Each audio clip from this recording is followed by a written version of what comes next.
ඔයාගේ පඩියත් හරිට මැජික්කයක් වගේද ලැබුණ විතරයි මාස මැදවේ අතුරුදන් වෙනවද ඇත්තරම් මේ සල්ලිවලට මොකද වෙන්න ඔයා කවදර හිතල තියෙනවද මාසෙ මැද වෙද්දි අලුතෙන් ගත්ත දෙයකුත් නෑ කරපු විශේෂ වියදමකුත් නෑ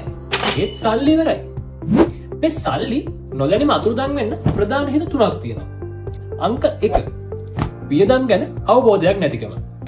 ඔයාට කීයක් ලැබෙනවද කියලා දන්නවා හැබැයි හැම රුපියලක්ම යන්නේ කොහෙටද කියලා ඔයාට කිසිම අවබෝධයක් නැහැ අවබෝධයක් නැති නිසා පාලනයකුත් නැහැ අංක 2 ඉතුරු කරන්නේ අන්තිමට වීම ඔයා හිතන්නේ ඔයා ඔක්කොම වියදම් කරලා